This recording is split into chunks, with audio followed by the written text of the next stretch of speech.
வணக்கம் நட்புகளே. உங்களுக்கு மகிழ் தமிழ் கதைகளில் இன்று புதிதாக மிகவும் வித்தியாசமான ஒரு கதையை கொண்டு வந்திருக்கிறேன்.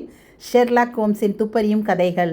ஷெர்லாக் ஹோம்ஸ் பற்றி நம்ம சொல்லும்போது அவர் நம்மிடையே வாழ்ந்து மறைந்தவர் போன்ற ஒரு உணர்வையே ஏற்படுத்தி இருந்தார். ஆனால் அது ஒரு கதாபாத்திரம் என்பதுதான் உண்மை. ஏனெனில் ஷெர்லாக் ஹோம்ஸ் கதையின் ஆசிரியர் சர் கானன் டாயில் அவர் பற்றி நம்ம சொல்லணும்னா, அவர் 22 மே 1859 ஸ்காட்லாந்தில் அவர் பிறந்தார். அவர் ஒரு மருத்துவர் மற்றும் எழுத்தாளர். அவர் என்ன பண்ணியிருக்காரு, ஜோசப் பெல் அப்படின்ற ஒரு மருத்துவர்கிட்ட ஒரு எழுத்தராக வேலை பார்த்துருக்காரு. அந்த பெல் கிட்ட நிறைய துப்பறியும் திறன் இருந்திருக்கு. ஸ்காட்லாண்ட் யார்டில் சில வழக்குகளை துப்பறிய பெல் உதவி இருக்கிறாருன்னா பார்த்துக்கோங்களேன். அந்த பெல்லின் அணுகுமுறை டாயிலை ரொம்ப கவர்ந்துடுச்சான்.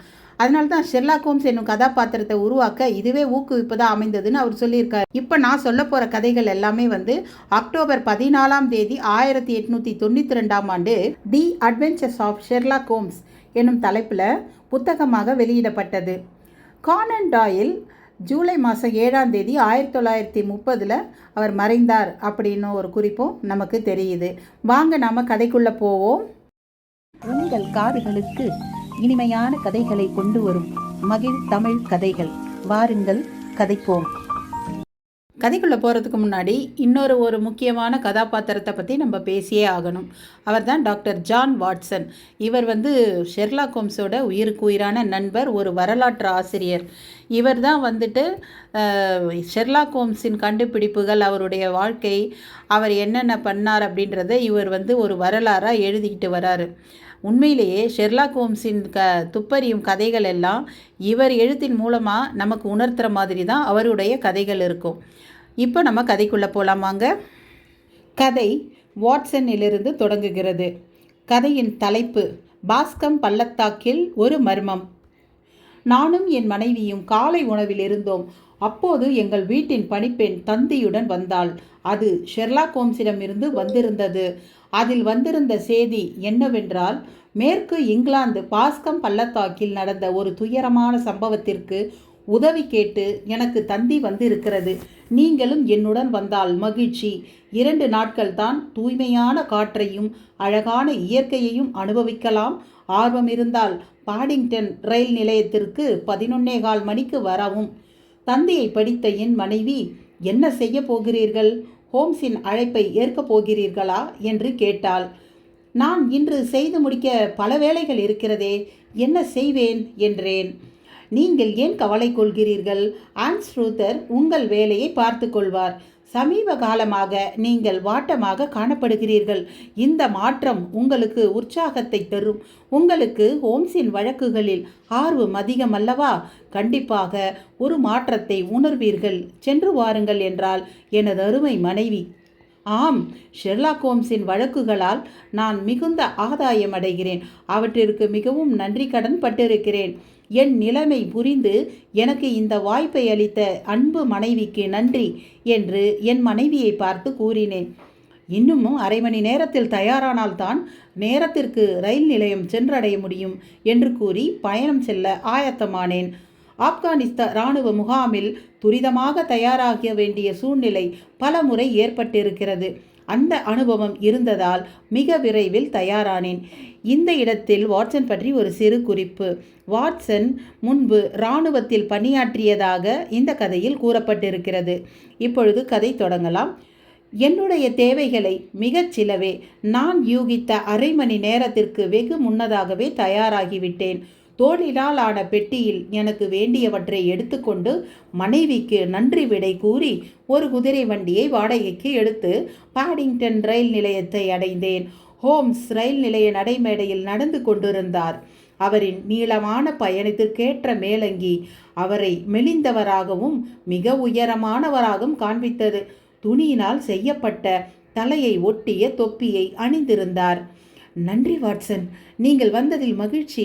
நண்பகத்தன்மைக்கு உங்களை விட்டால் எனக்கு வேறு யாரும் இல்லை.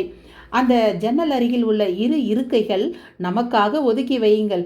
நான் பயணச்சீட்டு வாங்கி வருகிறேன் என்று கூறி ஹோம்ஸ் பயணச்சீட்டுகளை பெற்று வந்தார். அந்த ரயில் பெட்டியில் நாங்கள் 2 மட்டும்தான் பயணித்தோம். ஹோம்ஸ் கொண்டு வந்திருந்த செய்தித்தாள்கள் ஆங்காங்கே சிதறி கிடந்தன. அவற்றை மிகுந்த கவனத்துடன் ஆராய்ந்து கொண்டிருந்தார். குறிப்புகள் எடுத்தார். பின்பு தியானத்தில் மூழ்கினார். எங்கள் பயணம் ரெடிங் ரயில் நிலையம் கடந்தவுடன் ஹோம்ஸ் அந்த காகிதங்களை ஒரு உருளையாக சுருட்டி ஒரு ஓரமாக வைத்தார். இந்த வழக்கை பற்றி கேள்விப்பட்டீர்களா என்று கேட்டார் ஹோம்ஸ். இல்லை, சில தினங்களாக செய்திகளை நான் படிப்பதே இல்லை என்றேன். லண்டனில் உள்ள பத்திரிகைகள் இந்த வழக்கை பற்றி பெரிதாக கண்டுகொள்ளவில்லை. சமீபமாக வந்த எல்லா செய்தித்தாள்களிலும் இந்த வழக்கை பற்றிய செய்திகளை படித்து விவரங்களை தேடுகிறேன். எளிதான வழக்கு போல் தோன்றினாலும் மர்மங்களை வெளிக்கொணர்வதில் ரொம்ப சிக்கல் இருக்கும் என்று தோன்றுகிறது என்றார். நீங்கள் கூறுவது முன்பின் முரணாக தெரிகிறதே என்றேன். ஆம், இந்த வழக்கின் கூறுகளை அறிவதில் சிரமம் இருக்கிறது. மறைந்த ஒருவரின் மகனையே குற்றவாளியாக்கி இருக்கிறார்கள் என்றார். அப்படியென்றால் இது ஒரு கொலையா என்றேன். கொலை என்று தான் தோன்றுகிறது. எனினும் என் புலனாய்வு இல்லாமல் ஒரு முடிவுக்கும் வர இயலாது. எனக்கு தெரிந்தவரை இந்த வழக்கை பற்றிய விவரங்களை உங்களுக்கு சொல்கிறேன் என்று கூறி தொடர்ந்தார். பாஸ்கம் பள்ளத்தாக்கு ஒரு கிராமப்புற மாவட்டம். இது ஹெர்போஷர் மாவட்டத்தில் ராஸ் என்னும் நகர் அருகில் உள்ளது. பாஸ்கம் பகுதியில் அதிகமான சொத்துக்களுக்கு அதிபதி மிஸ்டர் ஜான் டானர். இவர் ஆஸ்திரேலியாவில் பணம் சம்பாதித்துவிட்டு பாஸ்கமில் வந்து குடியேறினார். ஜானின் நண்பர் மிஸ்டர் சார்லஸ் மெகார்த்தியும் பாஸ்கமில் தான் வசிக்கிறார். ஜானுக்கும் சார்ல்ஸ்க்கும் ஆஸ்திரேலியாவில் வசிக்கும் போதிலிருந்தே பழக்கம் இருந்தது. அதனால் இருவரும் அருகருகே குடிபெயர்ந்தனர். ஜான் ஹர்தர்லியில் இருக்கும் தன் பண்ணையை சார்ல்ஸ்க்கு வாடகைக்கு விட்டிருந்தார். ஜான் சார்ல்ஸை விட செல்வ மிகுதி உடையவர். ஆனாலும் அவர்கள் இருவரும் பாகுபாடின்றி பழகுவதை பலர் பார்த்திருக்கிறார்கள். சார்ல்ஸ்க்கு 18 வயதில் ஒரு மகன் இருக்கிறான். ஜானுக்கும் கிட்டத்தட்ட அதே வயதில் ஒரு மகள் இருக்கிறாள். ஜான் மற்றும் சார்ல்ஸ் இருவருமே மனைவியை இழந்தவர்கள். ஓய்வு காலத்தை அமைதியாக அனுபவித்துக் கொண்டிருந்தனர். அக்கம் பக்கத்தில் இருந்தவர்களுடன் அவர்கள் அதிக பழக்கம் வைத்திருக்கவில்லை. ஆனால் அவர்களுக்கு குதிரை பந்தயங்கள் மீது ரொம்ப ஆர்வம் இருந்ததால் அதில் மட்டும் கலந்து கொள்வார்கள். ஜான் வீட்டில் குறைந்தது 6 பேராவது பணிபுரிகிறார்கள். சார்ல்ஸிடம் ஒரு ஆணும் ஒரு பெண்ணும் பணிபுரிகின்றனர். அந்த குடும்பத்தை பற்றி நான் சேகரித்த விஷயங்கள் இவையே. இப்போது நடந்த விஷயத்திற்கு வருவோம் என்று கூறி ஹோம்ஸ் மேலும் தொடர்ந்தார். ஜூன் 3ஆம் தேதி, அதாவது சென்ற திங்கட்கிழமையன்று காலை தன் பணியாளருடன் ராஸ் நகருக்கு ஒரு வேலையாக சென்றார் சார்ல்ஸ். அந்த வேலை முடிந்து திரும்புகையில் விரைவில் வீடு திரும்ப வேண்டும் என்று சார்ல்ஸ் அவசரப்படுத்தி உள்ளார். 3 மணிக்கு ஒரு முக்கியமான வேலை இருப்பதாகவும் தாமதமின்றி அதற்கு செல்ல வேண்டும் என்றும் கூறியுள்ளார். சார்ல்ஸ் 3 மணிக்கு வீடு திரும்பியவுடன் புறப்பட்டு விட்டார். அவர் பாஸ்கம் குளக்கரையின் வழியாக நடந்து சென்றார். அந்த குளம் பாஸ்கம் பள்ளத்தாக்கில் பாய்ந்து வரும் 2 ஓடைகளின் நீரை கொண்டு அமைந்ததாகும். யாரையோ சந்திக்க சென்ற அவர் அந்த சந்திப்பிலிருந்து உயிருடன் திரும்பவில்லை. சார்ல்ஸின் வீட்டிலிருந்து பாஸ்கம் குளம் கால் மைல் தூரம் இருக்கும். சார்ல்ஸ் அன்று அங்கு சென்றதை பார்த்ததாக 2 சாட்சிகள் உள்ளன. ஒருவர் வயது முதிர்ந்த பெண்மணி, அவர் பெயர் குறிப்பிடவில்லை. மற்றொருவர் வில்லியம் குரோப்டர். இவர் ஜான் நடத்தும் குதிரை பந்தயங்களை கவனித்துக் கொள்பவராக பணிபுரிகிறார். இருவரும் சார்ல்ஸ் தனிமையில் நடந்து வந்தார் என்றும் சற்று தூரத்தில் அவரை பின்தொடர்ந்து அவர் மகன் ஜேம்ஸ் துப்பாக்கியுடன் சென்றதாகவும் கூறியுள்ளனர். அதை பற்றி வில்லியம் இப்போது பெரிதாக எடுத்துக்கொள்ளவில்லை. அன்று மாலை சார்ல்ஸ் இறந்த செய்தி தெரிந்ததும் அவர் பார்த்ததை வாக்கு மூலமாக கொடுத்துள்ளார். வில்லியம் பார்வையிலிருந்து தந்தையும் மகனும் மறைந்த பின்னர் அந்த இருவரையும் ஒன்றாக மேலும் ஒரு இளம்பெண் பார்த்திருக்கிறாள். அவள் பெயர் பேஷியன்ஸ் மொரான். 14 வயதினள். பாஸ்கம் குளம் அருகில் இருந்த விடுதியை பராமரிப்பவரின் மகள். அந்த விடுதியின் சொந்தக்காரரும் ஜான் தான். பாஸ்கம் குளம் சுற்றியுள்ள இடம் அடர்ந்த மரங்களை கொண்டிருந்தன. மேலும் குளத்திற்கும் மரங்களுக்கும் இடைப்பட்ட பகுதியில் சிறு புற்கள் அமைந்திருந்தன. குளக்கரையின் கரை ஓரத்தில் பெரிய நாணல் புற்கள் வளர்ந்திருந்தன. அந்த 14 வயது இளம்பெண் அடர்ந்த மரப்பகுதியில் பூக்களை பறிக்க சென்றிருக்கிறாள். அவள் பூ பறிக்கும் போது சார்ல்ஸும் அவரது மகன் ஜேம்ஸும் கடும் சர்ச்சையில் ஈடுபட்டிருப்பதை பார்த்திருக்கிறாள். சார்ல்ஸ் தன் மகனை கடுமையாக வார்த்தைகளால் திட்டிக் கொண்டிருந்தார். அவர் மகன் அவரை அடிக்க முற்பட்டிருக்கிறான். இந்த நிகழ்வுகளை கண்ட அவள் மிகுந்த பதற்றமடைந்து அந்த இடத்தை விட்டு ஓடி வீட்டிற்கு சென்று நடந்தவற்றை தன் அன்னையிடம் கூறியிருக்கிறாள். அவ்வாறு அவள் கூறிக்கொண்டிருக்கையில் ஜேம்ஸ் அங்கு வந்தான். தன் தந்தை அடர்ந்த மரங்கள் தாண்டிய பகுதியில் இறந்து கிடப்பதாகவும் உதவி கேட்டு அங்கு வந்ததாகவும் கூறினான். அவன் மிகுந்த படபடப்புடன் காணப்பட்டான். அவன் கையில் துப்பாக்கி இல்லை, தலையில் தொப்பி இல்லை. அவன் வலது கையிலும் சட்டை கைப்பையிலும் இரத்தம் காணப்பட்டது. அவனை தொடர்ந்து சென்றபோது சார்ல்ஸின் உடல் குளத்தின் கரைப்பகுதியில் உள்ள புல்லில் கிடந்தது. தலைப்பகுதியில் ஒரு வலுவான மழுங்கிய ஆயுதத்தால் தாக்கியதற்கான அறிகுறிகள் காணப்பட்டன. தலையில் இருந்த காயங்கள் ஜேம்ஸ் துப்பாக்கியின் பின்பகுதியை கொண்டு தாக்கியதை போல் இருந்தது. துப்பாக்கி அந்த உடலுக்கு சற்று தூரத்தில் கிடந்தது. இந்த சூழ்நிலைகள் அனைத்தும் ஜேம்ஸ்க்கு பாதமாக இருந்ததால் அவன் கைது செய்யப்பட்டான். இந்த கொலை சம்பந்தமாக நிகழ்த்தப்பட்ட முதல் கட்ட புலன் விசாரணையில் ஜேம்ஸ் தான் கொலையாளி என்று செவ்வாய்க்கிழமை அறிக்கை விடப்பட்டது. புதன்கிழமை ராஸ் நகரில் உள்ள நீதிபதி முன் ஆஜர்படுத்தப்பட்டான். ராஸ் நகர நீதிபதி இந்த வழக்கை அருகில் உள்ள அசைசஸ் நீதிமன்ற ஆலோசனைக்கு அனுப்பி வைத்தார். இங்கே அசைசஸ் என்பது முக்கிய கொலை வழக்குகளை கையாண்ட நீதிமன்றங்கள் ஆகும். சுழற்சி முறையில் ஒவ்வொரு நகராக இயங்கியது. 1971 அசைசஸ் முறை நிறுத்தப்பட்டு நிரந்தர நீதிமன்றங்களாக மாற்றப்பட்டன. இவைதான் இந்த வழக்கை பற்றி கோரண மற்றும் நீதிமன்றம் சேகரித்த விஷயங்கள் ஆகும் என்று ஹோம்ஸ் தன் நீண்ட விவரிப்பை முடித்தார். இங்கே கோரணர் என்பது திடீர் மரணம் மற்றும் கொலைகளை விசாரிப்பவர் கோரணர் ஆகும். கோர்னர் வார்த்தையின் கடைசி எழுத்து ஆர் அமைதியுடன் உச்சரிக்கப்படுவதால் இந்த புத்தகத்தில் கோரண என்று வழங்கப்பட்டுள்ளது. சந்தர்ப்ப சூழ்நிலை கொண்டு குற்றம் சாட்டப்படும் வழக்குகளை பற்றி கேள்விப்பட்டிருக்கிறேன். ஆனால் இது போன்ற ஒரு வழக்கை நான் கற்பனை செய்து கூட பார்த்ததில்லை என்றேன். சூழ்நிலை ஆதாரங்களை சற்று நிதானமாக கையாள வேண்டும். கண்ணால் கண்டவற்றையும் காதால் கேட்டவற்றையும் வைத்து நடந்தது இதுதான் என்று ஒரு முடிவுக்கு வந்துவிடலாம். ஆனால் வழக்கின் கோணத்தை சற்று விலகிய பார்வையிலிருந்து நோக்கினால் நம்மை முற்றிலும் வித்தியாசமான முடிவுக்கு கொண்டு சென்றுவிடும். ஆனால் இந்த வழக்கு ஜேம்ஸ்க்கு கொஞ்சம் கூட சாதகமாகவே இல்லை. ஏன், அவனே கூட குற்றவாளியாக இருக்கலாம். ஆனால் சுற்று வட்டாரத்தில் சிலர் ஜேம்ஸ் குற்றவாளி இல்லை என்று நம்புகின்றனர். குற்றவாளி இல்லை என்று கருதுபவர்களில் ஜானின் மகளும் ஒருவர். அவள் இந்த வழக்கை விசாரிக்கும் லெஸ்ட்ரேட்டை அணுகி ஜேம்ஸ் குற்றவாளி இல்லை என்று தெரிவித்திருக்கிறாள். குழம்பி போன லெஸ்ட்ரேட் என்னை அணுகி உதவி செய்யும்படி கேட்டுக்கொண்டார். அதனால்தான் வீட்டில் அமைதியாக அமர்ந்து காலை உணவை ரசித்து உண்ண வேண்டிய நாம் மணிக்கு 50 மைல் வேகத்தில் மேற்கு நோக்கி பயணம் செய்து கொண்டிருக்கிறோம் என்றார் ஹோம்ஸ். இந்த வழக்கின் விவரங்கள் தெளிவாக இருப்பதை போல் உணர்கிறேன். நீங்கள் சொல்வதையெல்லாம் கேட்கும் பொழுது அந்த இளைஞன் தான் குற்றவாளி என்று தெரிகிறது. உங்கள் தகுதிக்கு ஏற்றவாறு இந்த வழக்கு இருக்கும் என்று எனக்கு தோன்றவில்லை என்று கூறினேன்.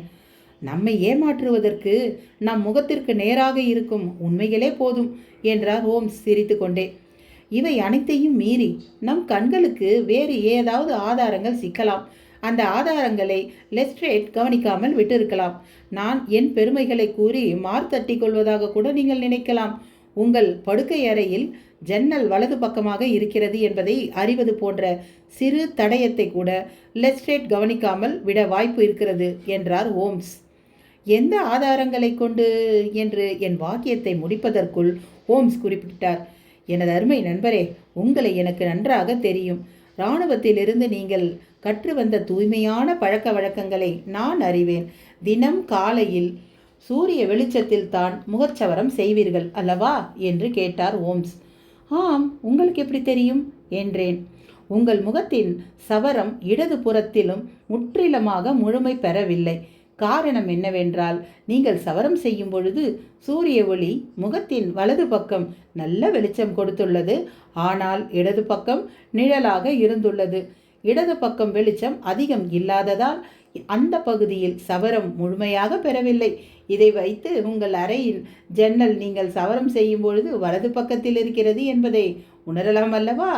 கவனம் எவ்வளவு கூர்மையாகவும் உள்நுழைந்து நோக்குவதாகவும் இருக்க வேண்டும் என்பதற்கான சிறு உதாரணம் தான் இது. இந்த பணிக்கு மிகவும் கூர்மையான கவனம் தேவைப்படுகிறது. கூர்மையான கவனம் கொண்டு இந்த வழக்கில் சில முக்கியமான விஷயங்களை அறிந்துள்ளேன் என்றார் ஹோம்ஸ். அப்படியா? அந்த விஷயங்கள் என்ன என்று கேட்டேன். கொலை நடந்தவுடன் ஜேம்ஸ் கைது செய்யப்படவில்லை. அவன் தன் வீட்டிற்கு சென்று அதன் பிறகு தான் கைது செய்திருக்கிறார்கள். கைது செய்ய போவதாக காவலர் அவனிடம் தெரிவித்த போது அதை கேட்டு அவன் ஆச்சரியமடையவில்லை. அவன் அதை எதிர்பார்த்ததாக கூறியிருக்கிறான். ஜேம்ஸின் இந்த பிரதிபலிப்பை வைத்து புலன் விசாரணையில் ஜேம்ஸ் தான் குற்றவாளி என்ற முடிவுக்கு வந்து விட்டனர் என்றார் ஹோம்ஸ். ஜேம்ஸே குற்றத்தை ஒப்புக்கொண்டானா என்று கேட்டேன்.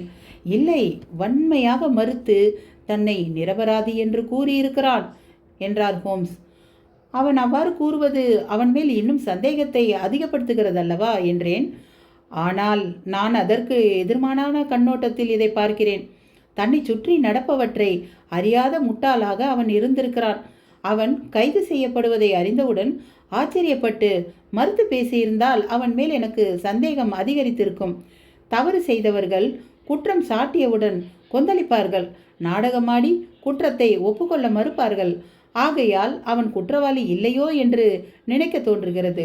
அதே சமயத்தில் இந்த இளம் பெண் அளித்த சாட்சியத்தையும் நாம் கருத்தில் கொள்ள வேண்டும். எதற்காக தன் தந்தையுடன் அவன் வாக்குவாதத்தில் ஈடுபட வேண்டும்? எதற்காக தந்தை மேல் மரியாதையின்றி அடிப்பதற்கு கை ஓங்க வேண்டும்? கைது செய்யப்பட்ட போதும் அவன் நடந்து கொண்ட விதத்தை வைத்து பார்க்கும்போது அவன் செய்த தவறை உணர்ந்தவன் போல் எனக்கு தோன்றுகிறது. நயவஞ்சகனாக தெரியவில்லை என்று கூறினார் ஹோம்ஸ். அவர் சொல்வதை ஆமோதித்து தலையசைத்தேன். சொற்ப ஆதாரங்களால் தூக்கு மேடையை சந்தித்தவர்கள் பலர் இருக்கிறார்கள் என்றேன். ஆம், அவர்களுள் பலர் தவறுதலாக தூக்கில் இடப்பட்டவர்கள் என்றார் ஹோம்ஸ். சரி, இதை பற்றி ஜேம்ஸ் என்னதான் கூறுகிறான் என்று கேட்டேன். அவன் கூறும் விளக்கங்கள் அவனை ஆதரிப்பவர்களுக்கு திருப்தியாக இல்லை. அவன் சாட்சியத்திலிருந்து என்னால் மேலும் சில விஷயங்கள் அறிய முடிந்தது. அதை நீங்களே இங்கு படிக்கலாம் என்றார் ஹோம்ஸ். அவர் வைத்திருந்த செய்தித்தாள்களில் இருந்து ஹெர்போஷர் நாளிதழை எடுத்தார். அதில் அந்த இளைஞன் கூறியவற்றை காண்பித்து படிக்கச் சொன்னார். நான் அந்த செய்தித்தாள் இதழை வாங்கி கொண்டு ஒரு மூலையில் அமர்ந்து படிக்கத் தொடங்கினேன். அதில் எழுதியிருந்ததாவது, இறந்த மிஸ்டர் சார்ல்ஸ் மொகர்த்தியின் ஒரே மகன் மிஸ்டர் ஜேம்ஸ் மொகர்த்தி கூறியதாவது, நான் 3 நாட்களாக பிரிஸ்டலில் இருந்தேன். 3ஆம் நாள் திங்கட்கிழமை காலைத்தான் என் வீடு திரும்பினேன். நான் வீட்டை அடைந்த போது என் தந்தை வீட்டில் இல்லை. வீட்டில் இருந்த பணிப்பெண் அப்பா ராஸ் வரை ஜான் காப் உடன் சென்று இருப்பதாக கூறினாள். ஜான் காப் குதிரைகளை பராமரிப்பவர். நான் வீட்டை அடைந்த சிறிது நேரம் கழித்து என் தந்தையின் டிராப் வண்டி சக்கரங்களின் ஒலி கேட்டது. இங்கே டிராப் என்பது 2 சக்கரங்களை கொண்ட குதிரை வண்டி. அந்த ஒலியை கேட்டு நான் ஜன்னல் வழியை பார்த்தபோது அவர் வண்டியிலிருந்து இறங்கி அதிவிரைவாக சாலையை நோக்கி நடந்து கொண்டிருந்தார். அவர் எந்த திசையில் சென்றார் என்பதை என்னால் கவனிக்க முடியவில்லை. அதற்கு பின் என் துப்பாக்கியை எடுத்துக்கொண்டு பாஸ்கம் குளம் அருகில் நடந்தேன். குளத்தை தாண்டி ஓரிடத்தில் முயல்கள் வாழ்ந்து இனப்பெருக்கம் செய்யும் பொந்துகள் உள்ளன. அங்கு செல்வதே என் நோக்கம். நான் சென்றபோது வில்லியம் குரோவ்டர் என் எதிரில் வந்து என்னை கடந்து சென்றார். என்னை பார்த்ததாக வாக்குமூலத்தில் கூறியுள்ளார். ஆனால் நான் என் தந்தையை பின்தொடர்கிறேன் என்று தவறுதலாக நினைத்து விட்டார். அந்த சமயத்தில் அவர் என் முன்னால் தான் செல்கிறார் என்று எனக்கு தெரியாது. நான் அந்த குளத்திலிருந்து ஒரு 100 யார்டுகள் தொலைவில் நடந்து வந்து கொண்டிருந்தேன். அப்போது உய் என்று கத்தும் சத்தம் கேட்டது. இது நானும் என் தந்தையும் உபயோகிக்கும் சங்கேத ஒலி. அந்த சத்தத்தை கேட்டவுடன் நான் விரைவாக குரல் வந்த திசை நோக்கி நடந்தேன். சற்று தூரம் நடந்ததும் என் தந்தை குளத்தின் அருகில் நிற்பதை பார்த்தேன். நான் அங்கு வருவேன் என்று அவர் சற்றும் எதிர்பார்க்கவில்லை என்பது அவர் முகத்தை பார்த்தவுடன் தெரிந்தது. நீ இங்கு என்ன செய்து கொண்டிருக்கிறாய் என்று என்னிடம் கடிந்து கொண்டார். எங்கள் பேச்சு வாக்குவாதமாக மாற அதிக நேரம் பிடிக்கவில்லை. அது சிறிது நேரத்தில் கைகலப்பாக மாற ஆரம்பித்தது. அவருக்கு கோபம் வந்தால் கட்டுப்படுத்துவது மிகவும் கடினம். அவர் ஏதோ ஒரு விசித்திரமான செயலில் ஈடுபட்டுள்ளார் என்பதை மட்டும் உணர்ந்தேன். என் சக்திக்கு மீறி அவரை மீட்க முடியும் என்ற தைரியத்தையும் நம்பிக்கையையும் இழந்தேன். வாக்குவாதத்தை விட்டுவிட்டு வீடு நோக்கி நடக்கலானேன். 150 யார்டுகள் தான் நான் நடந்திருப்பேன். ஒரு கொடூரமான அவல குரல் கேட்டது. அதை கேட்டதும் திரும்பி ஓடி சென்று பார்த்தபோது என் தந்தை தரையில் விழுந்து கிடந்தார். தலையில் பலத்த காயம் இருந்தது. என் துப்பாக்கியை கீழே போட்டுவிட்டு அவரை என் கைகளில் தாங்கினேன். பின் அவர் இறந்துவிட்டார் என்பதை உணர்ந்தேன். என் கால்களை முட்டி போட்டுக்கொண்டு என் தந்தை அருகில் சற்று நேரம் அமர்ந்திருந்தேன். பின்னர் மிஸ்டர் ஜானின் விடுதியை பராமரிப்பவரின் வீடு அருகில் இருந்ததால் அங்கு சென்று நடந்தவற்றை கூறி உதவி செய்யுமாறு கேட்டேன். நான் அவரை குளத்தருகில் சந்தித்தபோது அவருடன் யாரும் இல்லை. அவரை தாக்கியது யார் என்றும் எனக்கு தெரியவில்லை. என் தந்தை அந்த பகுதியில் ஒரு பிரபலரும் கிடையாது. சமீபமாக எந்த எதிரிகளையும் அவர் சம்பாதித்து கொள்ளவில்லை. அவர் கொலை செய்யப்பட்டதை பற்றி வேறு எந்த விஷயங்களையும் நான் அறியேன். கோரனர் கேட்கிறார். சாகும் தருவாயில் உன் தந்தை ஏதேனும் கூறினாரா? ஜேம்ஸ். அவர் சில வார்த்தைகளை உளறலாக பேசினார். அவர் எலி பற்றி ஏதோ கூற முயன்றார். கோரனர். அதிலிருந்து நீ என்ன புரிந்து கொண்டாய்? ஜேம்ஸ். என்னால் எதுவும் புரிந்து கொள்ள முடியவில்லை. அடிப்பட்ட குழப்பத்தில் உளறுகிறார் என்று நினைத்தேன். கோரனர். சம்பவ இடத்தில் உனக்கு உன் தந்தைக்கும் நடந்த சண்டைக்கு காரணம் என்ன? ஜேம்ஸ். இதற்கு பதிலளிக்க நான் விரும்பவில்லை. கோரனர். உன்னை பதில் அளிக்குமாறு வற்புறுத்துகிறேன். ஜேம்ஸ். அன்று என் தந்தையுடன் நடந்த சண்டைக்கான காரணத்தை என்னால் இங்கு பகிர முடியாது. என் தந்தையின் கொலைக்கும் நடந்த சண்டைக்கும் எந்த விதத்திலும் தொடர்பு இல்லை என்பதை என்னால் உறுதியாக கூற முடியும். கோரனர். சம்பந்தம் இருக்கிறதோ இல்லையா என்பதை இந்த நீதிமன்றம் முடிவு செய்யும். நீ பதில் அளிக்காமல் போனால் இந்த வழக்கு உனக்கு பாதகமாக அமையலாம். ஜேம்ஸ். என்ன ஆனாலும் என்னால் அந்த கேள்விக்கு பதில் அளிக்க முடியாது. கோரனர். குய் என்ற சங்கேத ஒலி நீயும் உன் தந்தையும் உபயோகிப்பதுதானே? ஜேம்ஸ். ஆம். கோரனர். நீ பிரிஸ்டலிலிருந்து இன்னும் திரும்பவில்லை என்பது தெரிந்தும் உன் தந்தை எதற்காக அந்த சங்கேத ஒலியை எழுப்பினார்? ஜேம்ஸ் குழப்பத்துடன். எனக்கு தெரியவில்லை. ஜூரி. உன் தந்தை இறந்து கிடந்த இடத்தில் சந்தேகம் வரும் வகையில் ஏதாவது கண்டாயா? ஜேம்ஸ். என்னால் உறுதியாக கூற முடியவில்லை. கோரனர். நீ என்ன சொல்ல வருகிறாய்? ஜேம்ஸ். என் தந்தைக்கு என்ன ஆயிற்றோ என்று நினைத்து பதற்றத்தில் இருந்தேன். அவரின் நிலை என்ன என்ற கவனம் தான் என் மனதில் இருந்ததே தவிர வேறு எதையும் கவனத்தில் கொள்ளவில்லை. நான் வேகமாக என் தந்தையை நோக்கி ஓடியபோது எனது இடது புறத்தில் ஏதோ ஒரு பொருள் கிடப்பதை உணர்ந்தேன். அது சாம்பல் நிறத்தில் இருந்தது. அது ஒரு கோட்டாக இருக்கலாம்.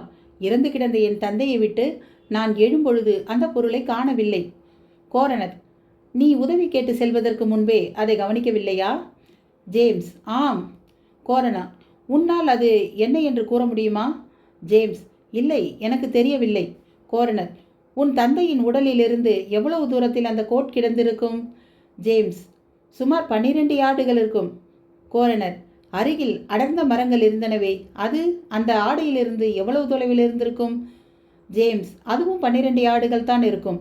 கோரனர். அப்படி என்றால் அது எடுக்கப்படும் போது அதற்கு மிக அருகில் தான் நீ இருந்திருக்க வேண்டும் அல்லவா?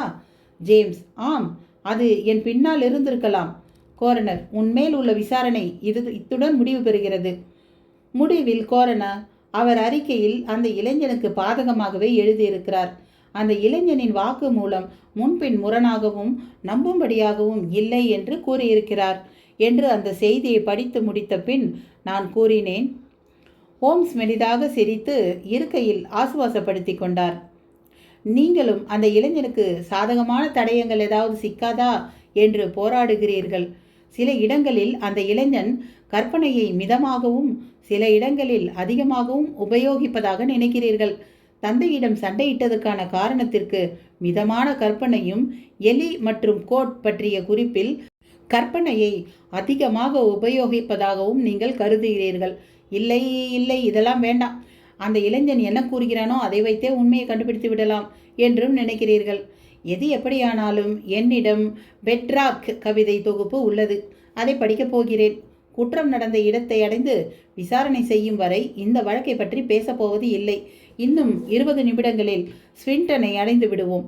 அங்கு மதிய உணவு உண்போம் என்று கூறி ஹோம்ஸ் அந்த புத்தகத்தில் மூழ்கினார். அழகான ஸ்ட்ராண்ட் பள்ளத்தாக்கு, ஒளிமிகுந்த செவன் ஆகிய இடங்களை கடந்து ராஸ் நகரத்தை சுமார் 4 மணிக்கு அடைந்தோம். எங்களை அழைத்து செல்ல மெலிந்த கள்ளத்தனமான முகத்துடன் கூடிய ஒருவர் வந்திருந்தார். கிராமிய சூழலுக்கு சம்பந்தமில்லாத பழுப்பு நிற கோட்டும் தோளினால் ஆன கார் சட்டையும் அணிந்திருந்தார். அவர் லெஸ்ட்ரேட் என்று என்னால் அடையாளம் கண்டு கொள்ள முடிந்தது. அவர் ஸ்காட்லாந்து யார்டை சேர்ந்தவர் என்பதையும் அறிவேன். நாங்கள் தங்குவதற்கு அவர் ஏற்கனவே ஏற்பாடு செய்திருந்தார். ஹர்போர்ட் ஹாம்ஸை அடைந்தோம். அங்கு நாங்கள் மூவரும் தேநீர் அருந்த அமர்ந்தோம். எப்போதும் துடிப்புடன் இருக்கும் நீங்கள் குற்றம் நடந்த இடத்திற்கு சென்று தடயங்கள் சேகரிக்க மற்றும் விசாரணையை தொடங்க ஏதுவாக குதிரை வண்டி ஏற்பாடு செய்திருக்கிறேன் என்றார் லெஸ்ட்ரேட். உங்கள் உதவிக்கு நன்றி. ஆனால் சுற்றியுள்ள காற்றழுத்தத்தை பொறுத்துதான் என்னுடைய செயல்களை முடிவு செய்ய முடியும் என்றார் ஹோம்ஸ். இந்த பதிலை லெஸ்ட்ரேட் சற்றும் எதிர்பார்க்கவில்லை. எனக்கு புரியவில்லையே என்றார் லெஸ்ட்ரேட். காற்றழுத்தமானி 29 காட்டுகிறது. வெளியில் காற்று அடிக்கவில்லை, மேகங்களும் இல்லை. என்னிடம் ஒரு பாக்கெட் முழுவதும் சிகரெட் உள்ளது. அதை இன்று முடித்தாக வேண்டும். இந்த சோஃபா தரமானதாகவும் மெத்தென்றும் இருக்கிறது.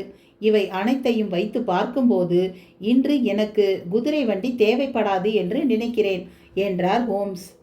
ஹோம்ஸ் கூறியதை கேட்டு லெஸ்ட்ரேட் சிரித்தார். செய்தித்தாளில் படித்தவற்றை வைத்து நீங்கள் ஏற்கனவே முடிவெடுத்து விட்டீர்கள் என்று நினைக்கிறேன். இந்த வழக்கில் புதிர் ஒன்றும் இல்லை. நீங்கள் ஆழ்ந்து ஆராயத் தொடங்கினால் கண்டுபிடிக்க ஒன்றும் இருக்காது. ஆனால் ஜான் மகளின் உறுதியையும் நம்பிக்கையையும் பாராட்டியே ஆக வேண்டும். நீங்கள் வருவதை அவள் தெரிந்து கொண்டால் உங்களிடம் பேசி உங்கள் கருத்தை கேட்க ஆர்வமுடன் இருக்கிறாள். நீங்கள் வரும் முதல் நாளிலேயே ஹோம்ஸிடம் பெரிதாகவும் எதுவும் எதிர்பார்க்க முடியாது என்று பலமுறை அவளிடம் கூறிவிட்டேன். ஆனால் அவள் கேட்கிறாளா இல்லை. அவளின் குதிரை வண்டி தான் இங்கு வந்துவிட்டது என்று நினைக்கிறேன் என்றார் லெஸ்ட்ரேட். அவர் பேசி முடிப்பதற்குள் மின்னல் வேகத்தில் ஒரு இளம் பெண் எங்கள் அறையில் நுழைந்தாள். அவ்வளவு அழகான ஒரு இளம் பெண்ணை என் வாழ்க்கையில் இதுவரை கண்டதே இல்லை. ஊதா கண்கள், விரிந்த உதடுகள், மெலிந்த சிவந்த கன்னங்கள். நான் அவள் அழகை ரசித்ததை அவள் முகத்தில் இருந்த உற்சாகமும் ஒரு ஓரத்தில் இருந்த கவலையும் தடை செய்தது. ஓ மிஸ்டர் ஹோம்ஸ் என்ற அவளின் பலத்த குரல் அறை எங்கும் அதிர்ந்தது. அவளுக்கு யார் ஹோம்ஸ் என்று முதலில் தெரியவில்லை. ஆனால் கன நேரத்தில் அவளின் உள்ளுணர்வு ஹோம்ஸை கண்டு கொண்டது. நீங்கள் இங்கு வந்ததில் நான் மற்றற்ற மகிழ்ச்சி அடைகிறேன். ஜேம்ஸ் குற்றவாளி இல்லை என்பதை உங்களிடம் கூற வேண்டும் என்பதற்காகவே நான் இங்கு வந்தேன். நீங்கள் உங்கள் வேலையை தொடங்குவதற்கு முன் ஜேம்ஸ் குற்றவாளி இல்லை என்ற மனநிலையுடன் தொடர வேண்டும் என்று ஆசைப்படுகிறேன். அவன் நிரபராதி என்பதை மட்டும் உங்கள் மனதில் இருந்து எடுத்து விடாதீர்கள். அவனை சிறுவயதிலிருந்து எனக்கு தெரியும். அவன் எந்த விஷயங்களில் தவறு செய்வான் என்று எனக்கு மட்டும்தான் தெரியும். ஒரு ஈக்கு கூட அவன் தீங்கு இழைத்ததில்லை. அவனை நன்கு அறிந்தவர்கள் யாரும் அவன் மேல் இப்படி ஒரு பழியை சுமத்த மாட்டார்கள் என்று படபடப்புடன் பேசினாள். நானும் அவனை நிரபராதி என்று நிரூபிக்க முடியும் என்றுதான் நம்புகிறேன் மிஸ் டர்னர். அதை நிரூபிக்க என்னவெல்லாம் செய்ய முடியுமோ அனைத்தையும் செய்வேன் என்றார் ஹோம்ஸ். நீங்கள் இந்த வழக்கை பற்றிய ஆதாரங்களை படித்து விட்டீர்களா? அதிலிருந்து ஏதாவது ஒரு தீர்மானத்திற்கு வந்து விட்டீர்களா? ஆதாரங்களில் ஏதாவது பிழை இருக்கிறதா? அவன் நிரபராதி என்று நீங்கள் நம்புகிறீர்களா என்று பல கேள்வி கணைகளை தொடுத்தாள். ஆம், அதற்கான வாய்ப்புகள் அதிகமாகத்தான் உள்ளது என்றார் ஹோம்ஸ். பார்த்தீர்களா? சட்டென்று லெஸ்ட்ரேட்டை நோக்கி ஒரு இணக்கமற்ற பார்வை வீசினார். கேட்டீர்களா? அவர் நம்பிக்கை தருகிறார் என்றாள். லெஸ்ட்ரேட் தன் தோள்களை குலுக்கி பேசலானார். ஹோம்ஸ் முழு ஆய்வு செய்யாமல் விரைவுடன் தீர்மானிக்கிறார் என்று பயப்படுகிறேன் என்றார் லெஸ்ட்ரேட். ஆனால் அவர் கூறுவது சரியே. ஜேம்ஸ் அவன் தந்தையிடம் சண்டையிட்டதற்கான காரணத்தில் நானும் சம்பந்தப்பட்டிருக்கிறேன். அதனால தான் ஜேம்ஸ் உண்மையை கூற மறுக்கிறான் என்றாள். எந்த வகையில் நீ சம்பந்தப்பட்டு இருக்கிறாய் என்பதை கூற இயலுமா என்று கேட்டார் ஹோம்ஸ். இனி இந்த விஷயத்தை மறைத்து பயனில்லை. எனக்கும் ஜேம்ஸுக்கும் திருமணம் செய்து வைப்பதில் மிஸ்டர் சார்ல்ஸ் முனைப்புடன் இருந்தார். எனக்கு ஜேம்ஸை மிகவும் பிடிக்கும்.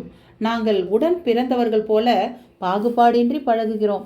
ஜேம்ஸ் வாழ்க்கையை பற்றி அறிய வேண்டியது நிறைய இருக்கிறது. அவன் திருமணத்திற்கு தயாராகவே இல்லை. இந்த விஷயம் காரணமாக அவனுக்கும் அவன் தந்தைக்கும் சச்சரவுகள் அடிக்கடி நிகழும்.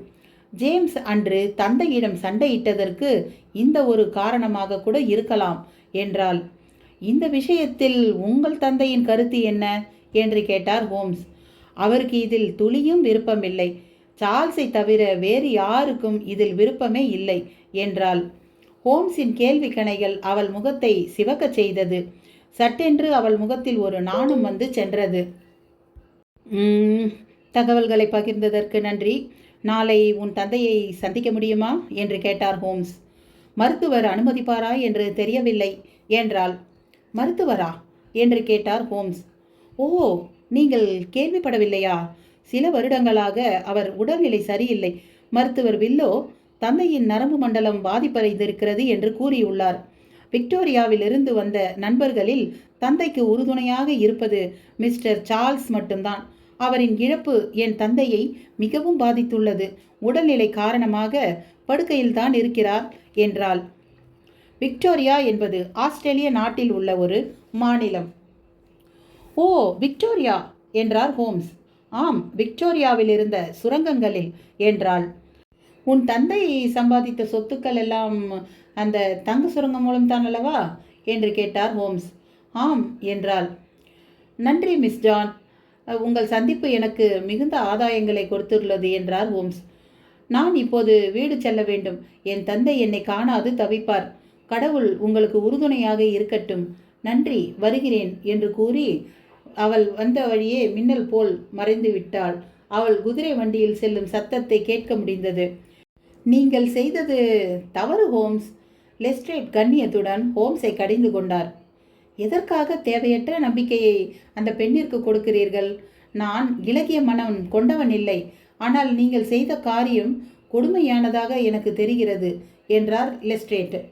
ஜேம்ஸை விடுவிக்க முடியும் என்று நான் நம்புகிறேன். அடுத்து நான் ஜேம்ஸை சந்திக்க வேண்டும். சிறையில் அவனை சந்திக்க எனக்கு ஏற்பாடு செய்யுங்கள். செய்கிறேன். ஆனால் நானும் நீங்களும் அவனை பார்க்கலாம். வேறு யாருக்கும் பார்க்க அனுமதி இல்லை என்றார் லெஸ்ட்ரேட். இன்று விசாரணை தொடங்க மாட்டேன் என்று நான் எடுத்த முடிவை மாற்றிக்கொள்கிறேன்.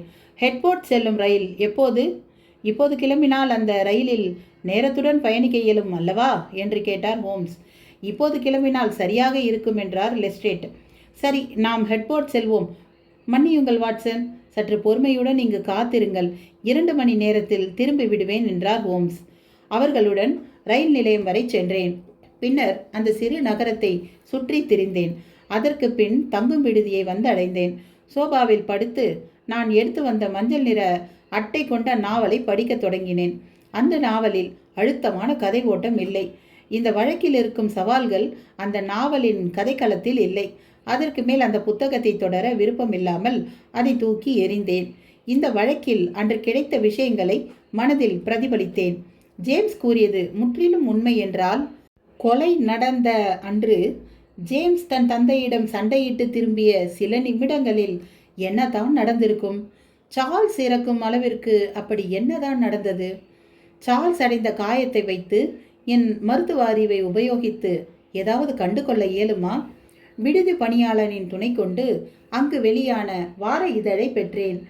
அதில் கொடுக்கப்பட்ட விளக்கங்களை வார்த்தை மாறாமல் படிக்கத் தொடங்கினேன். அதில் பின் மண்டை இடது பகுதியில் மண்டை ஓட்டுக்கும் கழுத்துக்கும் இடைப்பட்ட எலும்பு முற்றிலும் நொறுங்கிவிட்டதாக கூறியிருந்தது. அப்படி என்றால் பின்னால் இருந்துதான் யாரோ தாக்கி இருக்கிறார்கள். இந்த விஷயம் ஜேம்ஸுக்கு சாதகமாக அமையலாம். கண்ணால் பார்த்த சாட்சிகள் அவர்கள் நேருக்கு நேர் தான் சண்டையிட்டு கொண்டதாக வாக்குமூலத்தில் கூறியுள்ளனர். ஹோம்ஸிடம் இந்த விஷயத்தை பகிர வேண்டும். சாகும் தருவாயில் எலியை பற்றி ஏன் கூற வேண்டும்? கண்டிப்பாக சார்ல்ஸ் மூளை குழம்பி உளரவில்லை. என் மருத்துவ அறிவுப்படி சாகும் தருவாயில் உளர சாத்தியக்கூறுகளே இல்லை. அத்தன் சாவை பற்றி விளக்கம் கூறவே முயன்றிருக்கிறார். அதற்கு மேல் என்னால் விடைகள் காண முடியவில்லை. அந்த சாம்பல் நிற ஆடை கொலையாளியின் கோட்டாக இருந்திருந்தால் அதை திருப்பி எடுத்து செல்ல வாய்ப்பு இருக்கிறது. ஜேம்ஸ் முட்டியிட்டு அமர்ந்தபோது தான் இது நடந்திருக்க வேண்டும். லெஸ்ட்ரேட் சொல்வதில் நியாயம் இருந்தாலும் ஹோம்ஸ் மேல் எனக்கு நம்பிக்கை இருக்கிறது. ஹோம்ஸ் மிகுந்த நேரம் கழித்து தான் வந்தார். லெஸ்ட்ரேட் அவருடன் இல்லை. அவர் நகரில் இருந்த விடுதியில் தங்கிவிட்டதாக ஹோம்ஸ் கூறினார். காற்றின் அழுத்தம் இன்னும் குறையவில்லையே. இருக்கையில் அமர்ந்து கொண்டே ஹோம்ஸ் கூறலானார். நாம் குற்றம் நடந்த இடத்திற்கு செல்லும் முன் மழை வராமல் இருக்க வேண்டும். குற்றம் நடந்த இடத்தை ஆராயும் பொழுது மூளையின் முழு துணையும் வேண்டும். நீண்ட பயண கலைப்பில் மூளை வேலை செய்யாது என்பதனால்தான் இன்றே விசாரணை தொடங்க தயங்கினேன். மாறாக ஜேம்ஸை சந்தித்து வந்தேன். ஜேம்ஸிடமிருந்து என்ன தெரிந்து கொண்டீர்கள் என்றேன். ஒன்றுமில்லை என்றார் ஹோம்ஸ். குற்றவாளி யார் என்று அவனுக்கு தெரிந்திருக்கும் என்றும் நினைத்தேன். ஆனால் அவனுக்கு தெரியவே இல்லை என்பதை தெரிந்து கொண்டேன். அவன் சுறுசுறுப்பான இளைஞன் இல்லை, ஆனால் மனசாட்சி உடையவன் என்றார் ஹோம்ஸ். அவனுடைய ரசனை எனக்கு புரியவில்லை. இவ்வளவு அழகான ஜானின் மகளை திருமணம் செய்ய யாராவது மறுப்பார்களா என்றேன். அதன் பின்னணியில் ஒரு சோக கதை இருக்கிறது. ஜானின் மகள் மேல் ஜேம்ஸ்க்கு அளவு கடந்த காதல் உண்டு. 2 வருடங்களுக்கு முன் பிரிஸ்டலில் உள்ள மதுபான கடையில் வேலை பார்க்கும் ஒரு பணிப்பெண்ணின் வலையில் விழுந்து அவளை திருமணம் செய்து கொண்டான் ஜேம்ஸ். ஜானின் மகள் 5 ஆண்டுகள் பள்ளியிலேயே தங்கி படித்து வந்ததால் ஜேம்ஸுக்கு அவளின் அறிமுகம் கிடையாது. ஜேம்ஸின் திருமணம் பற்றி யாருக்கும் தெரியாது. அவனின் திருமண பந்தம் காரணமாக அவனால் ஜானின் மகளை ஏற்றுக்கொள்ள முடியவில்லை. இவ்வகையான சூழ்நிலையில் ஒரு இளைஞனுக்கு எவ்வாறான மன அழுத்தம் இருக்கும் என்பதை நீங்களே அறிந்து கொள்ளலாம். தன் தந்தையுடன் அடிக்கடி சர்ச்சையில் ஈடுபட இதுவே காரணமாக அமைந்தது. அவன் தந்தைக்கும் இந்த திருமண விஷயம் தெரிந்தால் அவனை வீட்டை விட்டு அனுப்பிவிடுவார். இத்தகைய சூழ்நிலையில் அவனுக்கென்று வருமானமும் இல்லை, வேறு போக்கிடமும் இல்லை. 3 நாட்கள் பிரிஸ்டல் சென்றது அவன் மனைவியை சந்திக்கத்தான். இந்த துர்ச்சம்பவம் நடந்ததில் ஒரு நன்மையும் நடந்திருக்கிறது. அது என்னவென்றால், ஜேம்ஸின் மனைவி ஒரு கடிதம் எழுதியிருக்கிறாள். தந்தை கொலை செய்த வழக்கில் ஜேம்ஸ் சிறை சென்றதை எப்படியோ அறிந்த அவள் பெர்முடா டாக்யார்ட் என்னும் இடத்தில் அவள் கணவன் இருப்பதாகவும் ஜேம்ஸுடனான உறவை முறித்து கொள்வதாகவும் கூறி கடிதம் எழுதியிருக்கிறாள். இவ்வளவு பிரச்சனையிலும் ஜேம்ஸுக்கு ஆறுதலான விஷயம் இதுதான் என்றார் ஹோம்ஸ். அப்போது யார்தான் இந்த கொலையை செய்தார்கள் என்றேன். யார்? நான் கூறப்போகும் 2 விஷயங்களை கூர்ந்து கவனிக்க வேண்டும். அதில் நமக்கான விடை இருக்கலாம். சார்ல்ஸ் குளத்தின் அருகில் யாரையோ சந்திக்க திட்டமிட்டு இருக்கிறார். அது கண்டிப்பாக ஜேம்ஸ் இல்லை. 2வது விஷயம், அவர் குய் என்று கத்தியது தன் மகன் இன்னும் ஊரிலிருந்து திரும்பவில்லை என்பதை நன்கு அறிந்த சமயத்தில்தான். இந்த வழக்கே 2 விஷயங்களுக்கு விடை காண்பதில் தான் இருக்கிறது. மற்றதை நாளை காலை பார்த்து கொள்ளலாம் என்றார் ஹோம்ஸ்.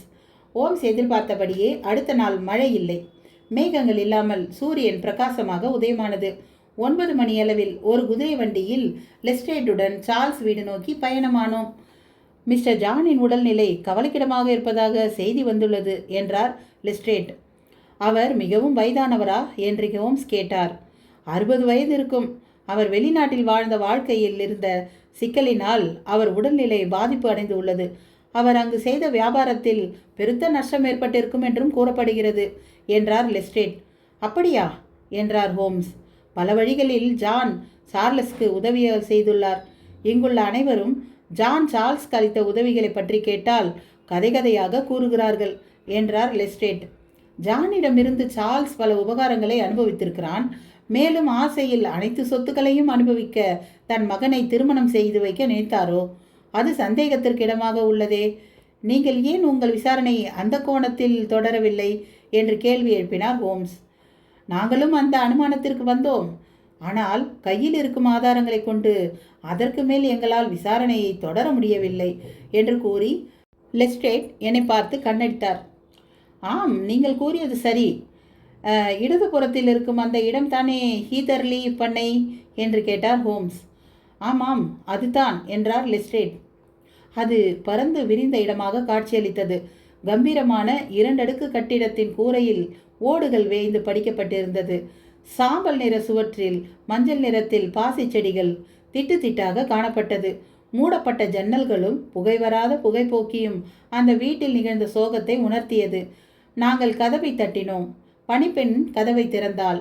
அந்த பணிப்பெண்ணிடம் சார்ல்ஸ் இறந்தபோது அணிந்திருந்த ஷூவையும் ஜேம்ஸின் காலணிகளையும் வாங்கி கொண்டார். அவற்றை பல்வேறு இடங்களில் அளந்து கொண்டார். பின்பு அங்கிருந்து பாஸ்கம் குளம் செல்லும் வளைந்த பாதையில் நடக்கலானோம். ஷெர்லாக் ஹோம்ஸிடம் ஒரு மிகப்பெரிய மாற்றத்தை காண முடிந்தது. பேக்கர் தெருவில் அமைதியான ஆழ்ந்த சிந்தனையாளராக பார்த்தவர்களால் இப்போது அவரை அடையாளம் காண முடியாது. முகம் மெலிதாக சிவந்திருந்தது. அவரது புருவங்கள் 2ம் கரிய கோடுகளாக மாறியிருந்தன. அதன் கீழ் அவர் கண்கள் ஒளி வீசின. அவரது முகம் தரையை பார்த்து இருந்தது. தோள்கள் வளைந்திருந்தன. உதடுகள் ஒன்றோடொன்று அழுத்தி இருந்தன. கழுத்து பகுதியில் அவரது நரம்புகள் புடைத்து கொண்டிருந்தன. அவரது மூக்கு இரையை மோப்பமிடும் வேங்கைக்கு ஈடாக இருந்தது. அவரது எண்ணங்கள் முழுவதும் தன் முன்னால் இருக்கும் பணியில் மட்டுமே கவனம் செலுத்தின. என்ன கேட்டாலும் அவரது காதில் விழவில்லை. அப்படியே அவர் பதிலளித்தாலும் கடினமான முகத்துடன் தான் பதிலளித்தார். சுறுசுறுப்பான நடையில் பாஸ்கம் குளத்தை அடைந்தோம். அந்த இடம் சற்று சகதியுடன் இருந்தது. புல்தரையிலும் பாதையிலும் பல காலடி தடங்கள் தென்பட்டன. அந்த காலடி தடங்களை கவனித்து சில இடங்களில் விறுவிறுவென நடந்தார். அவர் பின்னாலேயே சென்ற எனக்கு எதுவுமே புரியவில்லை. அங்கும் இங்கும் கால் தடங்கள் தெரிந்தனவே தவிர அதை கொண்டு எதுவும் அறிந்து கொள்ள முடியவில்லை. ஆனால் ஹோம்ஸால் பாதச்சுவடுகளை வைத்து ஒருவர் நடந்து சென்ற பாதையை பின்தொடர முடிகிறது என்பதை அறிந்து கொண்டேன். சில இடங்களில் வெகு நேரம் நின்றார். சில நேரம் புல்தரையை சுற்றி வந்தார். நானும் லெஸ்ட்ரேட்டும் அவர் பின்னாலேயே நடந்து சென்றோம். அவர் எவ்வளவு சுற்றினாலும் ஒரு குறிப்பிட்ட இடத்திற்கு மட்டும் பல முறை திரும்பி திரும்பி வந்தார். பாஸ்கம் குளம் 50 யார்டுகள் அகலம் இருக்கும். குளத்தின் ஒரு முனையில் ஹீதர்லி பண்ணையும் மற்றொரு முனையில் ஜானின் பூங்காவும் இருந்தன. அடர்ந்த மரங்களுக்கு அப்பால் பார்த்தால் பெரும் பணக்காரர்களின் வீடுகள் தென்பட்டன. ஹீதர்லி பண்ணை இருந்த இடத்தில் மரங்கள் இன்னும் அடர்ந்து இருந்தன. அடர்ந்த மரங்களின் இடையில் புல்லினால் ஆன பாதை இருந்தது. குளத்தின் கரையில் பெரிய கோரை புற்கள் வளர்ந்திருந்தன. லெஸ்ட்ரேட் சார்ல்ஸின் உடல் கிடந்த இடத்தை காண்பித்தார். தரை ஈரப்பதத்துடன் இருந்ததால் உடல் விழுந்திருந்த தடம் நன்றாக தெரிந்தது. ஹோம்ஸின் ஆர்வமான முகத்தை பார்க்கும்போது அவருக்கு பல விஷயங்கள் கிரகிக்க முடிந்ததை உணர்ந்தேன். சட்டென்று லெஸ்ட்ரேட்டை பார்த்தார். எதற்காக குளத்தின் உள்ளே இறங்கினீர்கள் என்று ஹோம்ஸ் கேட்டார். கொலைக்கு பயன்படுத்திய ஆயுதமோ அல்லது வேறு ஏதாவது ஒரு தடயமோ கிடைக்குமா என எதிர்பார்த்துதான் உள்ளே இறங்கினேன் என்றார் லெஸ்ட்ரேட். உள்பக்கமாக வளைந்த உங்கள் காற்சுவடுகள் எல்லா இடத்திலும் காணப்படுகிறது. உங்கள் கால் சுவட்டை ஒரு எலி கூட கண்டுபிடித்துவிடும். அதோ உங்கள் கால் சுவடுகள் கோரை புற்களுக்குள் மறைந்து விட்டன. சற்று நேரத்திற்கு முன் வந்த ஒரு எருமை கூட்டம் கால் சுவடுகளை அழித்து விட்டன. நாம் அந்த எருமை கூட்டத்திற்கு முன்னரே வந்திருந்தால் நன்றாக இருந்திருக்கும். தந்தை கொலையுண்டதும் ஜேம்ஸ் உதவிக்காக விடுதியில் இருந்து அழைத்து வந்தான் அல்லவா? அவர்கள் மூவரின் கால் தடங்கள் உடல் கிடந்த பகுதியை சுற்றி காண முடிகிறது. அதில் ஒருவரின் கால் சுவடு மட்டும் திரும்பிச் செல்கையில் வேறு பாதையில் சென்றுவிட்டது. ஒரு பூத கண்ணாடியை எடுத்துக்கொண்டு இன்னும் தீவிரமாக ஆராயத் தொடங்கினார். எங்களுடன் பேசியதை விட அவருடனே பேசிக்கொண்டதுதான் அதிகம். இதோ ஜேம்ஸின் கால் தடங்கள் 2 முறை சென்று வந்துள்ளன. 2வது முறை ஓடி வந்ததால் அவனது குதிக்கால் தடங்களை காண முடியவில்லை. முன்னங்கால் பகுதி மட்டும் ஆழமாக பதிந்துள்ளது. இந்த தடங்கள் ஜேம்ஸின் கூற்றை நிரூபிக்கின்றன. சார்ல்ஸ் முன்னும் பின்னும் நடந்ததற்கான அறிகுறிகள் தெரிகிறது. அப்படியென்றால் இது என்ன? இது ஜேம்ஸ் துப்பாக்கியின் பின்புறம். தந்தையுடன் பேசிக் கொண்டிருந்த போது இங்கு துப்பாக்கியின் பின்முனையை இங்கே வைத்திருக்கிறான். இது இங்கு என்ன இருக்கிறது? சதுர வடிவில். இந்த கால் தடங்களின் பதிவு ஆழம் குறைவாக உள்ளது. சத்தமின்றி மெதுவாக யாரோ நடந்து வந்திருக்கிறார்கள். இவ்வாறான சதுர வடிவான ஷூக்களை நான் இதுவரை கண்டதே இல்லை. அந்த சதுர வடிவான தடங்கள் 2 முறை வந்து திரும்பி இருக்கிறது. விட்ட ஆடையை திரும்ப எடுக்க வந்ததாக இருக்கும். இந்த கால் தடம் எங்கிருந்து வருகிறது? முன்னும் பின்னும் தேடி சென்றார். அந்த சுவடுகளை பின்தொடர்வது அவருக்கு கடினமாக இருந்தது. சற்று சிரமத்திற்கு பின் அந்த சுவடு அடர்ந்த மரங்களின் இடையில் சென்றடைந்ததை அறிந்தார். ஒரு மிகப்பெரிய பீச் மரத்தின் நிழலை அந்த தடங்கள் அடைந்தன. அங்கு இருந்த மரங்களிலே இந்த மரம்தான் மிகப்பெரியது. அந்த மரத்தின் பின்பக்கம் சென்று தன் ஆய்வை தொடர்ந்தார். அவர் முகத்தில் ஒருவித திருப்தி தெரிந்தது. அங்கிருந்த இலைகளையும் காய்ந்த குச்சிகளையும் மரத்திலிருந்த பட்டைகளையும் சுரண்டி பூத கண்ணாடியில் கூர்ந்து கவனம் செலுத்தினார். அங்கு பாசியின் மேல் கிடந்த உடைந்த கற்களை பார்வையிட்டார். பின்பு அதனை பத்திரப்படுத்தி கொண்டார். மரங்களின் இடையில் இருந்த பாதையில் சென்றார். அந்த பாதை ஒரு சாலையை சென்றடைந்தது. பிறகு அந்த கால் தடங்களை காண முடியவில்லை. இந்த வழக்கு இப்போதுதான் சூடு பிடிக்கிறது. என் ஆர்வத்தை கூட்டுகிறது என்றார் ஹோம்ஸ். இப்போது அவர் பேசியது அவர் இயல்பு நிலைக்கு திரும்பியதை உணர்த்தியது. சாம்பல் நிறத்தில் இருக்கும் இந்த வீடு பேசியன்ஸ் மோரான் பராமரிக்கும் தங்கும் விடுதிதானே? அங்கு ஒரு குறிப்பு எழுதிவிட்டு வருகிறேன். அந்த வேலை முடிந்ததும் நாம் மதிய உணவுக்கு சென்று விடுவோம். நீங்கள் குதிரை வண்டி நோக்கி செல்லுங்கள், நான் உடனே வந்து விடுகிறேன் என்றார் ஹோம்ஸ்.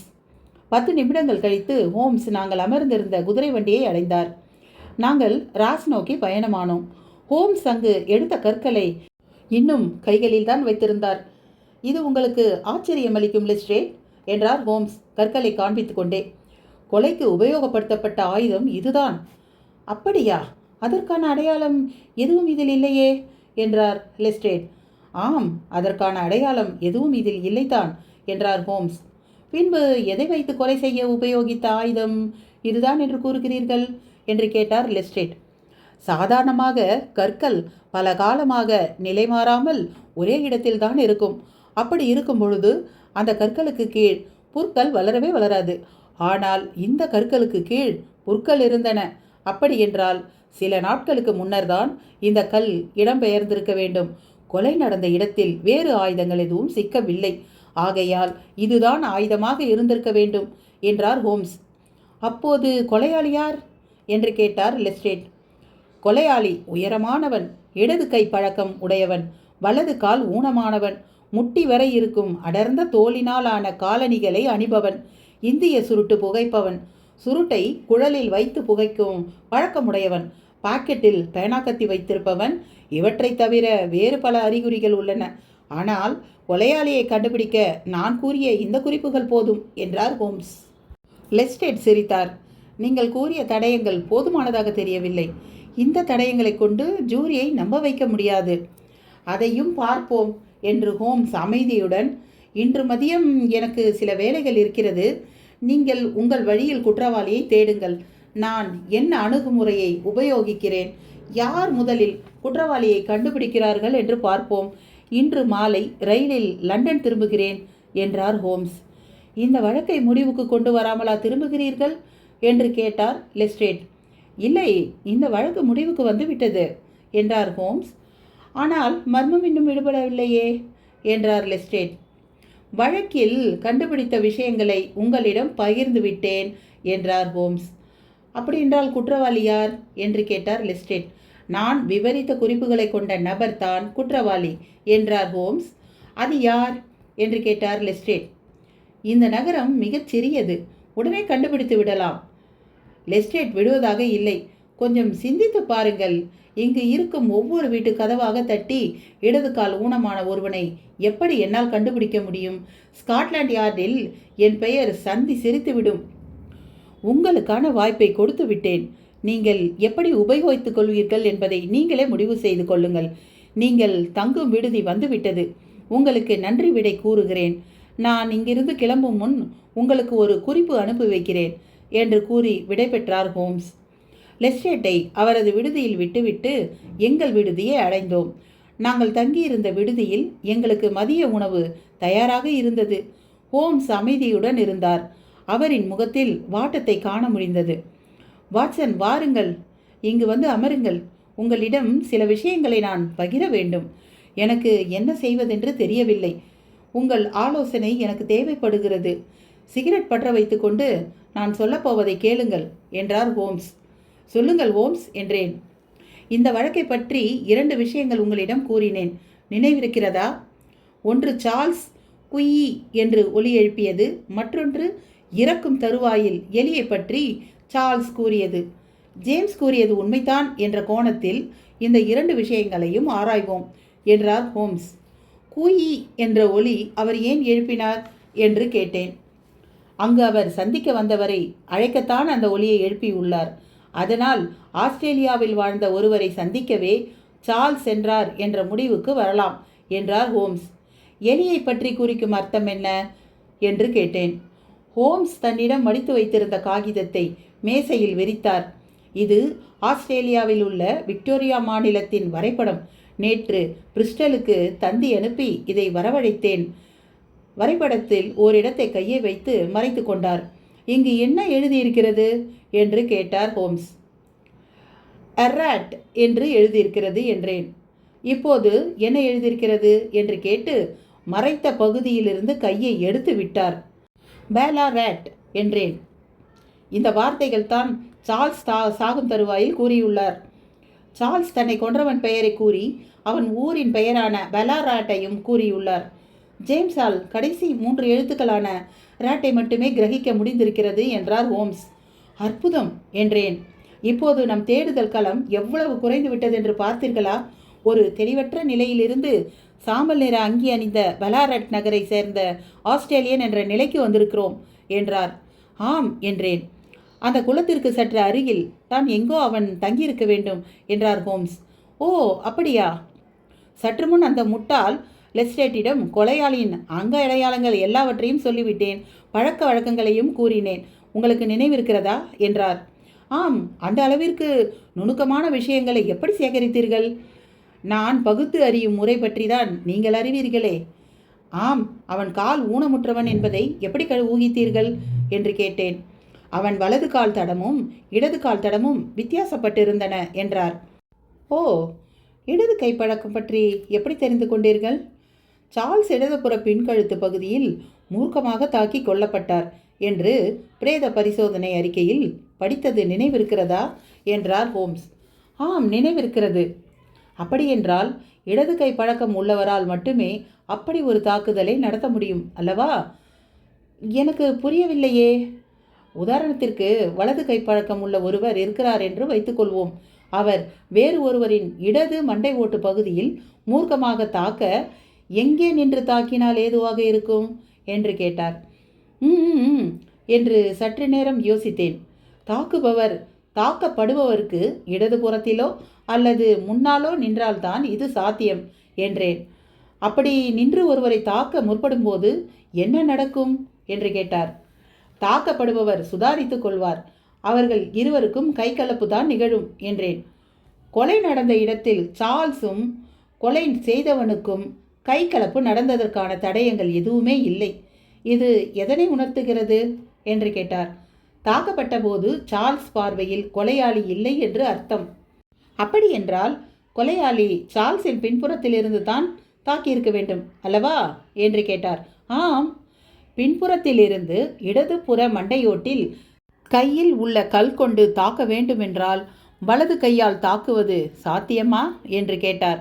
இல்லை. அப்படி என்றால் கொலையாளி இடது கை பழக்கம் உள்ளவனாகத்தானே இருக்க வேண்டும் அல்லவா என்றார்.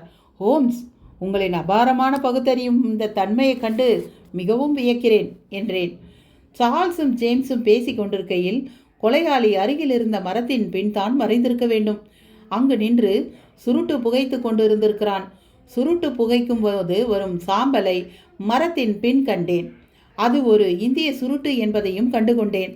140 சுருட்டு மற்றும் சிகரெட்டு வகைகளில் இருந்து வரும் சாம்பலின் தன்மையை பற்றி ஆராய்ந்து ஒரு கட்டுரையை எழுதியுள்ளேன் என்பதை நீங்களும் அறிவீர்கள். சுருட்டு சாம்பலை கண்ட இடத்தின் அருகில் இன்னும் தீவிரமாக தேடினேன். அங்கு சுருட்டு துண்டு கிடந்தது. நான் ஏற்கனவே கூறியபடியே அது இந்திய சுருட்டு தான்.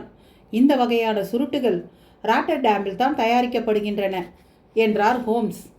அபாரம் ஹோம்ஸ், ஒரு குழல் வைத்துதான் அந்த சுருட்டு புகைக்கப்பட்டது என்பதை எப்படி கண்டுகொண்டீர்கள் என்று கேட்டேன்.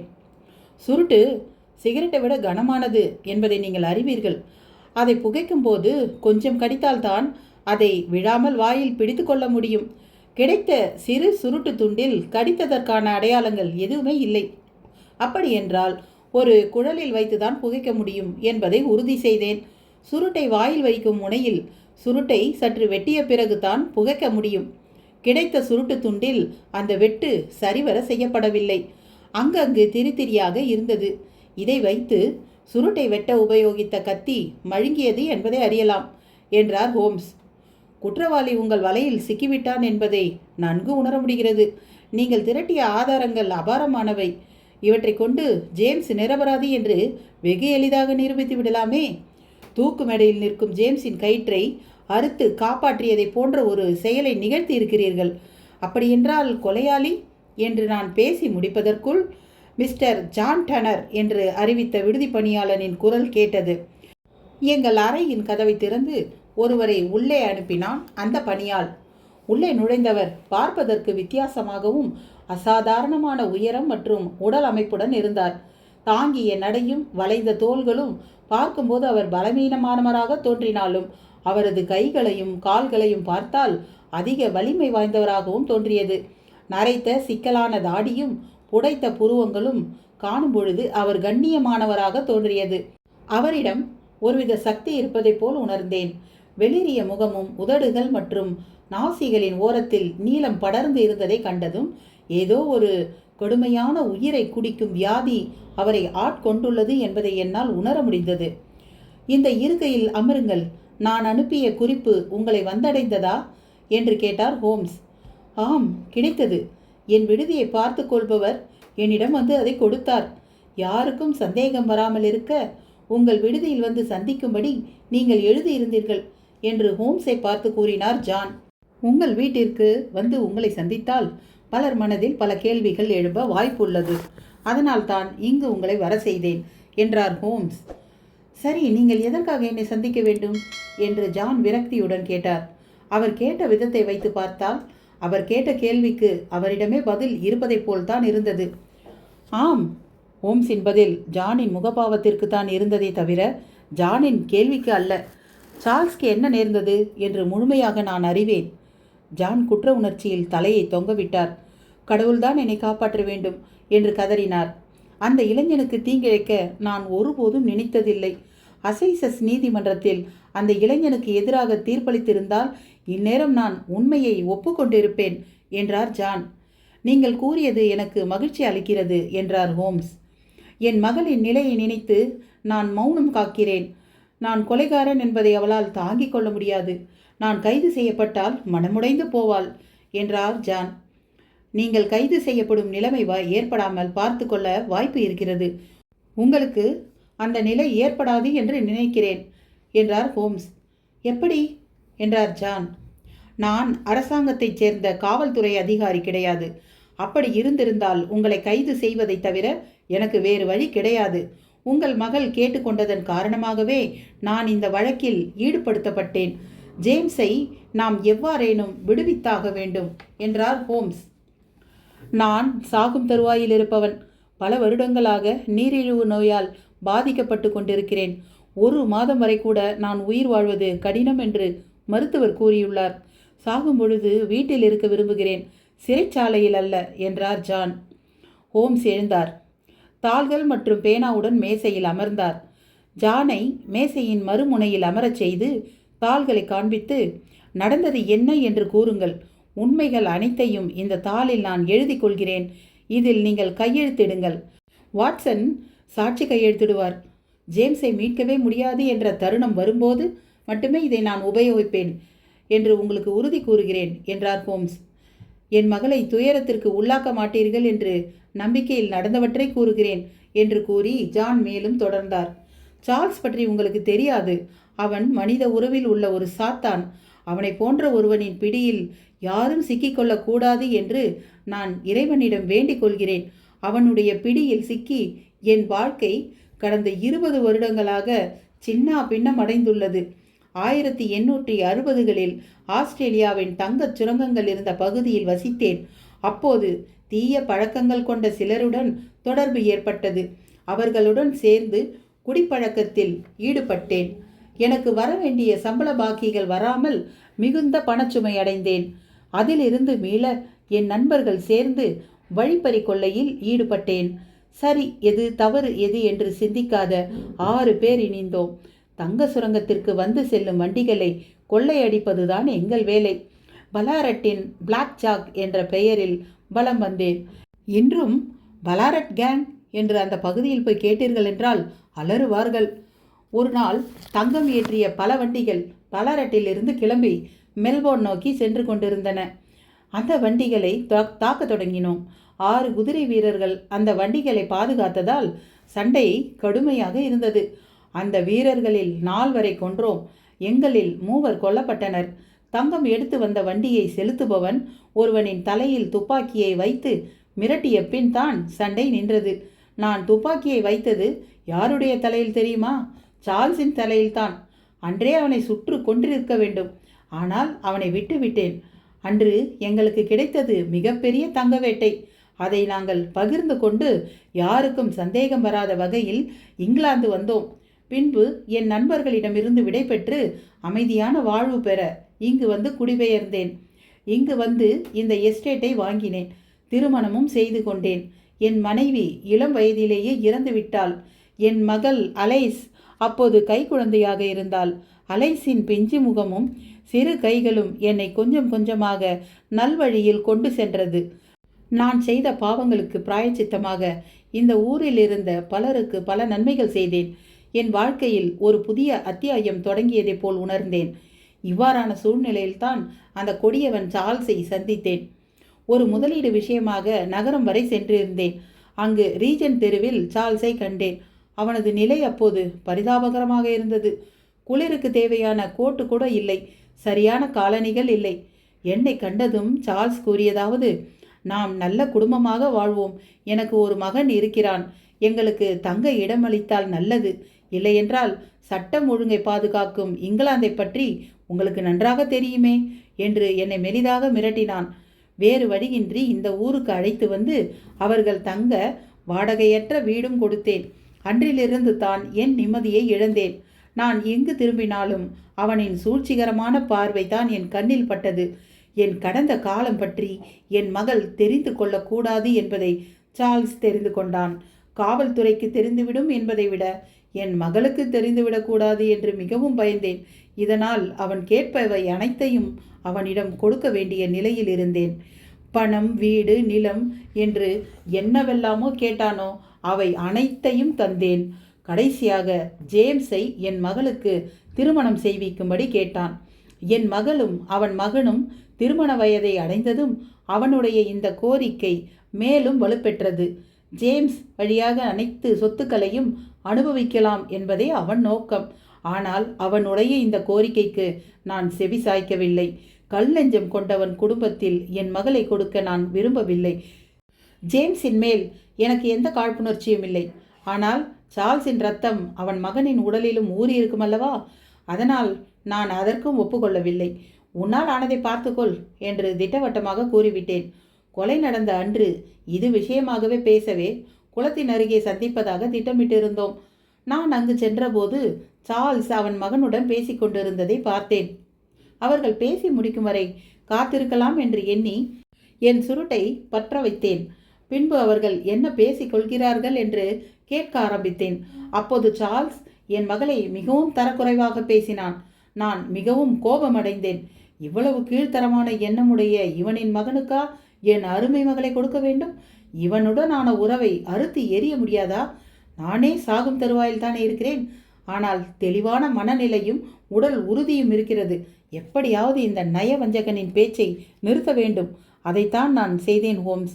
வேண்டுமென்றால் இந்த கொலையை திரும்பவும் செய்ய தயாராக இருக்கிறேன். என் மகளுக்காக வீரமரணம் அடைவதைப் போல் உணர்கிறேன். என் மகளை இந்த சிக்கலிலிருந்து முழுவதுமாக விடுவிக்கப் போகிறோம் என்ற உற்சாகத்தோடு ஒரு வெறி நாயுடைய காட்டு விலங்கைப் போல் அடித்து கொன்றேன். அவன் அலறிய குரல் கேட்டு அவன் மகன் திரும்பவும் வந்தான். அதற்குள் நான் மரங்களின் பின்னே ஒளிந்து கொண்டேன். ஜேம்ஸ் கவனிக்காத சமயத்தில் நான் விட்டு சென்ற கோட்டை எடுத்து அந்த இடத்தை விட்டு நகர்ந்தேன். இதுதான் நடந்தது என்றார் ஜான். நீங்கள் செய்தது சரியா தவறா என்று என்னால் தீர்மானிக்க முடியவில்லை. ஆனால் இப்படி ஒரு சூழ்நிலை யாருக்கும் வரக்கூடாது என்று இந்த தருணத்தில் வேண்டிக் கொள்கிறேன் என்றார் ஹோம்ஸ். ஹோம்ஸ் எழுதிய காகிதத்தில் ஜான் கையெழுத்திட்டார். நானும் அவ்வாறே வேண்டுகிறேன். இதை வைத்து என்ன செய்ய போகிறீர்கள் என்று அந்த தாளை காண்பித்து ஜான் கேட்டார். உங்கள் உடல்நிலையை வைத்து பார்க்கும் பொழுது நீதிமன்றத்துக்கு மேலான இறைவன் மன்றத்தில் பதிலளிக்க நீங்கள் கடமைப்பட்டிருக்கிறீர்கள்.